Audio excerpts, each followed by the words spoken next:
Welcome to what's going to be a fun discussion with my dear friend Tom Bonier, data guru, head of TargetSmart and the Tara Group. Tom has been a very influential voice in recent years in helping us understand the data that's available to us about our election system. Tom, welcome today. Yeah, it's great to be here with y'all. So you have been talking over the last couple of days about this new research you've done on voter registration since Kamala Harris became the VP. Your site, Target Early, gives us unparalleled looks into the early vote. Talk a little bit about two things, right? One is why this kind of data matters in our understanding of the election, and then also what you're seeing. Yeah, I mean, why it matters is pretty simple. It's like we have this sort of asymmetrical approach to understanding the electorate, which is about 95% of our understanding of the electorate. And I'm talking about like the public domain, not sort of behind the scenes, but it comes from polling. And that's generally just because that's what people have access to and that's what people are used to. And as we all know, as y'all have talked about, quite effectively, what polling sort of misses out on is the most important question of all, which is who's going to vote, where the intensity lies, which groups are peaking and surging in terms of interest and which groups just aren't that excited about how things are going. And so polling it generally lags a cycle behind, right? Like you look at the likely voter models in these polls now that we're all consuming, and they're generally based on some sense of let's take what happened in 2020 in terms of turnout for each group and let's adjust for some population changes and throw it out there. And that's fine as a relatively transparent metric, but what we know is that it's very rare when you have two consecutive presidential elections or midterm elections where that actually happens. And so what we're trying to do with the registration data, or what we're actually doing, is we're looking into who, in terms of these different groups, looking at age, race, gender, ethnicity, education, all these important elements of political decision making, who are actually standing up and taking the actions that are actually indicative of being engaged in this election. And so new voter registration has historically been the best indicator of that. And there's still noise you have to sort through there, right? Like a lot of states have automatic voter registration. And so we're not even so much looking at the raw overall numbers. We're looking at peaks and valleys in those numbers. So automatic voter registration wouldn't explain why 70% of new registered voters in the lead up to the Kansas post-Dobbs election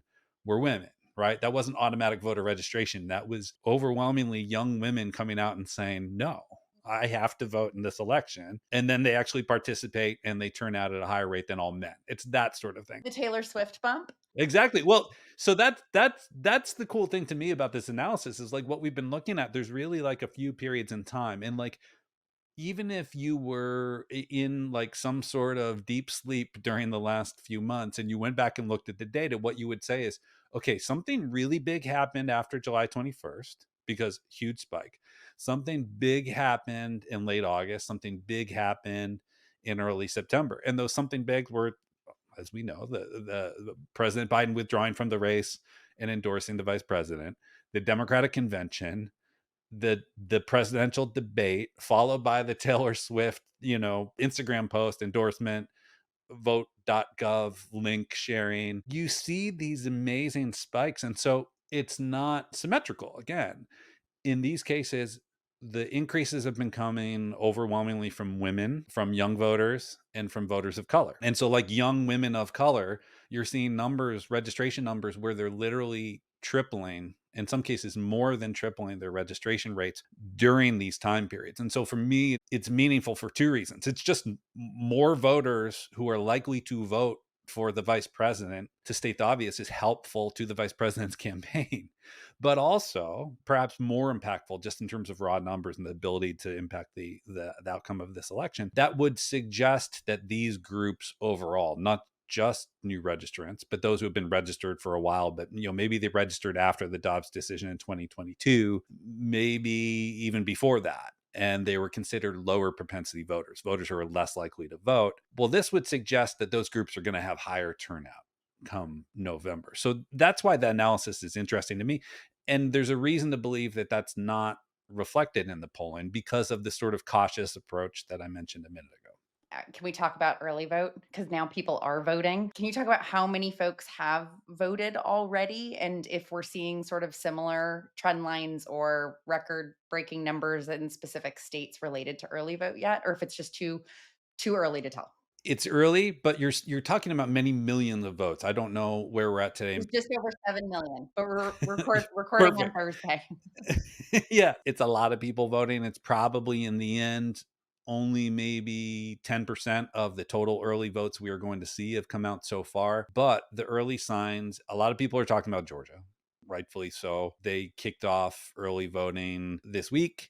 And first 2 days of early in person, they had record breaking turnout. So, like, the easiest conclusion we can draw from that is that there's a high level of engagement. I think we anticipated that, but it's a reminder that if you think back to a few months ago where we weren't headed towards a very high turnout scenario. Voters in general just weren't very excited about the idea of a rematch. I believe that would have changed, and at this point you would have seen higher intensity, but likely not anywhere near what we're seeing now. So check one box there. Is like voters are engaged. You're seeing high turnout in some of these states, especially from older voters. The early electorate is much older this time around than it was in 2020. That doesn't mean that young voters are not engaged and enthusiastic. What we expected to see happen is a lot of voters are going to pivot from voting early in 2020, when the pandemic was a big deal, to voting on election day this year. And that'll overwhelmingly be younger voters. We saw that in the NBC poll that was released not that long ago. So, yeah, I mean, those are some big takeaways. In Michigan, one of the things that was interesting to me was seeing huge turnout among Black voters, especially older Black women, especially in Detroit. Certainly a good sign for the vice president's campaign. But you are seeing Republicans turn out early at a higher rate than they did 4 years ago. Again, we expected this. Donald Trump convinced, somewhat bizarrely, his supporters that voting by mail was fraudulent 4 years ago. And you saw lots of Republicans come out after the fact and say, what a mistake that was. That hurt us. Some claimed that that cost them the election. And so they've put a lot of effort and energy into changing that. Frankly, the shifts we're seeing, though they're real, I almost expected to see bigger shifts Yeah. because of all the talk that they've engaged in over the last few years about how they're going to change it. I think maybe we're seeing the cost of them not having a real campaign. I'm not saying they don't have a campaign at all, but as we know, the sort of investment in the party infrastructure that's happened on the Democratic side, you think of the robust state party environment. Whereas on the Republican side, they've sort of bankrupted that infrastructure so they can pay off Donald Trump's lawyers. It's possible we're seeing the effect of that now. Again, it's early. In the next week or so, we'll get more data in, certainly to the point where we'll have a little more confidence. But that's what we're seeing, at least at this early phase. I was just going to say, I just read this morning, I read a Substack by a Republican digital strategist called Doom Scroll. It's sort of like the Republican version of For What It's Worth that we write at Courier.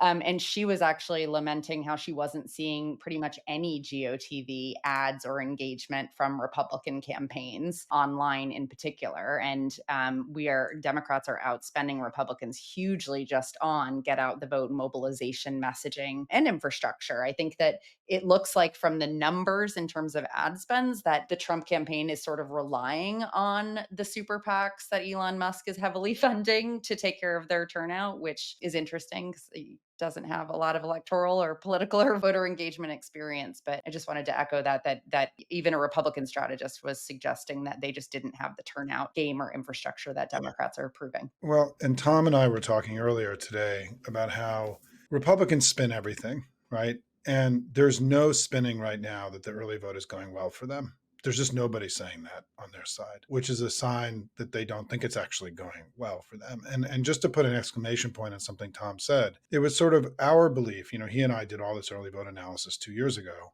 in the midterms. It was our belief that it was likely that we would see Republicans to be doing better than 2020 in this election because of them now trying harder, right, with in the early vote. And also because some of our younger Democrats are going to be voting as independents because we've seen a big increase of young people registering as independents. So some of our vote was actually going to live over in the independent column. So it would make it look like we've lost Democrats, right? So we expected, and Tom did a whole briefing for the campaign 2 weeks ago, letting them know that the likely data would be that we'd be underneath 2020. And some people could argue that there was intensity problems on the Democratic side.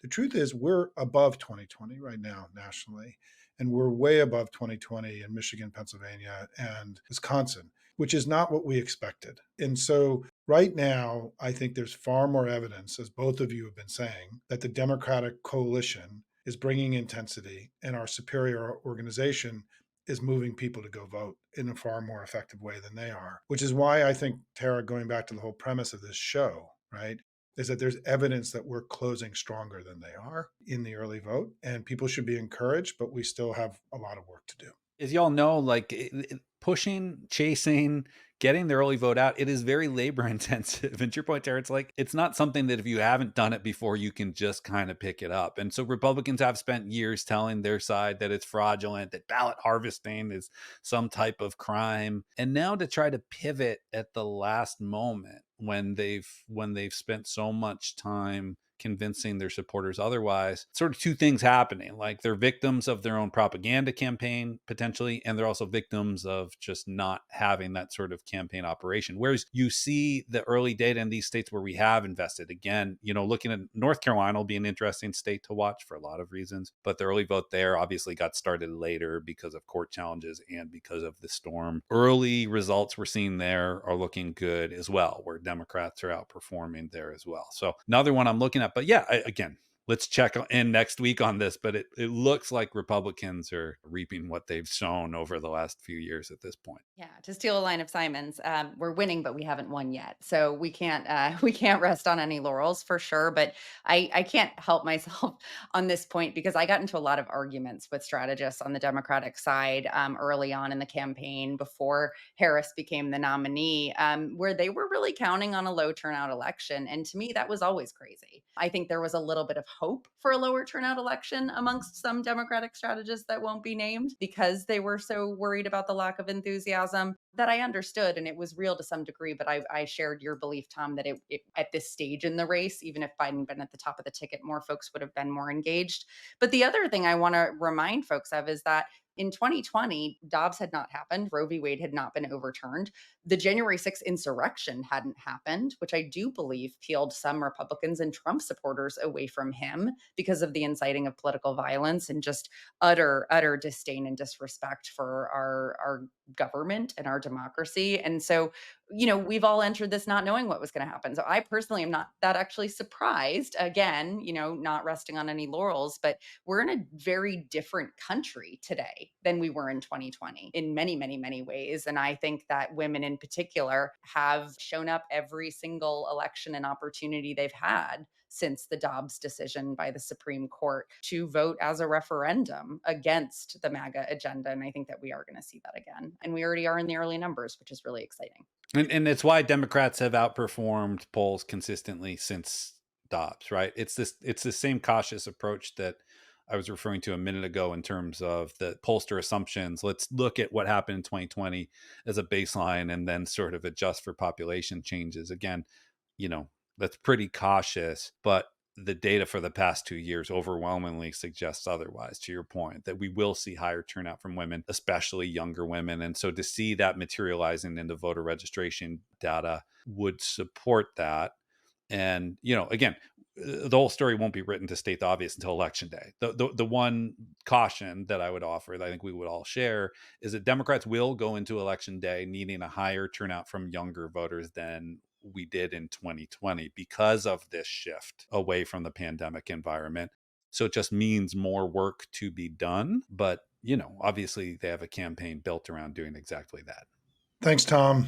It was great. Good to see you, brother. I'm just so grateful for your work. And Tara, I just want to acknowledge, as you and I have been in this thing for a long, I've been a little bit longer than you, but you've been in the weeds here in this business, that Target Early, this site that Tom's firm has made available to us publicly, they're doing this on their own dime. I mean, it's an incredible public utility. It helps Americans really get a better understanding of their own election. And so, Tom, just also as a proud patriot and fellow warrior in this thing, thank you guys for making this thing available. It's been really helpful. Yeah, we love to do it. And it looks like your campaign, Simon, to get everyone to vote on day one really turned up in Georgia. So thanks for that.